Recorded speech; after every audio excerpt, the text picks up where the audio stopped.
नमस्कार दोस्तों, आज के हमारे इस वीडियो में हम आपके लिए सोमवती अमावस्या की कहानी लेकर आए हैं। जब भी कोई अमावस्या सोमवार के दिन आती है तो उसे सोमवती अमावस्या कहा जाता है। हिंदू धर्म में इस व्रत का बहुत महत्व है। सोमवती अमावस्या की व्रत कथा के अनुसार एक साहूकार के 7 बेटे और एक बेटी थी। साहूकार के 7 बेटों का विवाह हो चुका था। उनके घर रोजाना सवेरे सवेरे एक ब्राह्मण भिक्षा मांगने आते थे। जब भी कोई साहूकार की कोई बहू या सेठानी उन्हें भिक्षा देती तो ब्राह्मण उन्हें आशीर्वाद देते हैं और कहते हैं अपने पति के कंधे राज करो। लेकिन जब भी साहूकार की बेटी भिक्षा देती तो वह ब्राह्मण आशीर्वाद में कहते अपने भाई भौजाई के कंधे राज करो। साहूकार की बेटी को ये बात बहुत बुरी लगती थी। एक दिन उसने अपने माँ से कहा, माँ, ये ब्राह्मण सभी भाभियाँ या आप भिक्षा देते हो तो आशीर्वाद में कहते हैं अपने पति के कंधे राज करो, लेकिन जब भी मैं इन्हें भिक्षा देती हूँ तो यह कहते हैं अपने भाई भौजाई के कंधे राज करो। तो उसकी माँ ने कहा, तू कल भिक्षा देने जाना, जब वो तुम्हें आशीर्वाद देंगे तो मैं इसके पीछे का कारण पूछूंगी। अगले दिन ब्राह्मण जब भिक्षा लेने आए तो माँ वहाँ आ गई और ब्राह्मण से कहने लगी, आप इसे ऐसा आशीर्वाद क्यों दे रहे हो?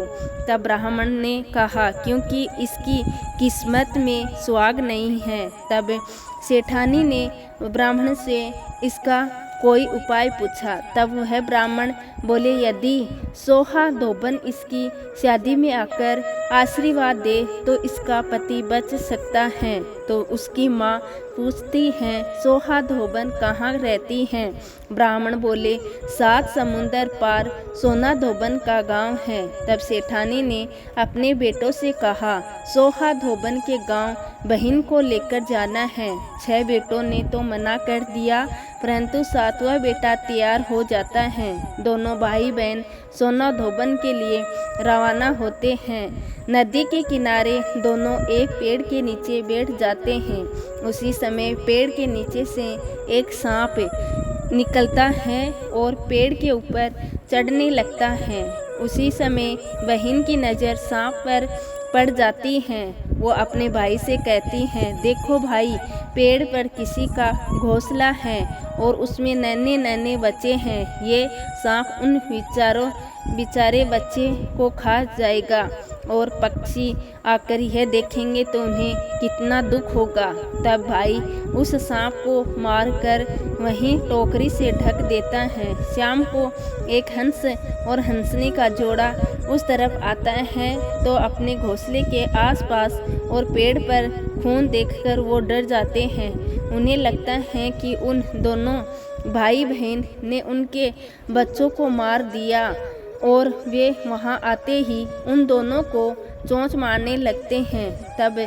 तभी बहन टोकरी उठाकर उसके नीचे मरा सांप दिखाती है और कहती हैं, हमने तुम्हारे बच्चों को इस सांप से बचाया है और खून इस सांप का है। तब हंस और हंसनी बहुत खुश होते हैं और उन दोनों को अपनी पीठ पर बिठाकर समुंदर पार सोना धोबन के गांव में छोड़ आते हैं। सोना धोबन का बहुत बड़ा परिवार था जिसमें उसके बेटे बहुएं सब साथ साथ रहते थे।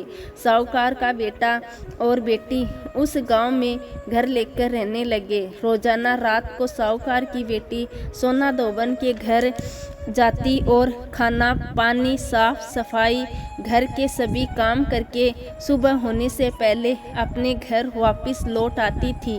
एक दिन सोना धोबन ने अपनी बहुओं से पूछा, आजकल सुबह तुम्हारे लड़ाई झगड़े की आवाज़ नहीं आती, क्या बात है? तो बहुएं बोली, सासू माँ, जब हमें सारा काम किया हुआ मिल जाता है तो हम क्यों झगड़े? तो सोना धोबन ने पूछा, अच्छा कौन करता है सारा काम? तो बहुएं बोली, आप नहीं करती, हमें तो लगा हमारे उठने से पहले ही घर का सारा काम कर देती हैं। तब सोना धोबन ने यह पता लगाने का निश्चय किया और वो रात भर जागती रही। तब साहूकार की बेटी आई तो सोना धोबन ने उसका हाथ पकड़ लिया और पूछने लगी, कौन हो तुम और क्यों मेरे घर आकर सारा मेरे घर का काम करती हो। तब साहूकार की बेटी ब्राह्मण वाली सारी बात सोना धोबन को बता दी और कहा, यदि आप अपनी सोमवती अमावस्या का फल मुझे दे दें तो मेरा सुहाग अमर हो जाएगा। सोना धोबन उसकी बात मानते हुए उससे कहा, जब तुम्हारी शादी पक्की हो जाए तब मुझे न्योता भेज देना, मैं तुम्हारी शादी पर जरूर आऊँगी। इसके बाद दोनों भाई बहन अपने घर वापस आ जाते हैं और बहन के लिए लड़का ढूंढकर शादी की तारीख पक्की होती है। सोना धोबन को भी न्योता भेजा जाता है।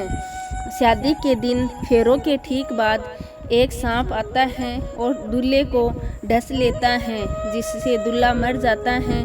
तब सोना धोबन संकल्प लेकर दूल्हे के मुंह में पानी डालती है और वो वापिस जीवित हो जाता है। तभी से सोना धोबन के साथ साथ साहूकार की बेटी और बहुएं ने भी सोमवती अमावस्या व्रत लेने का संकल्प लिया। जय सोमवती अमावस्या की।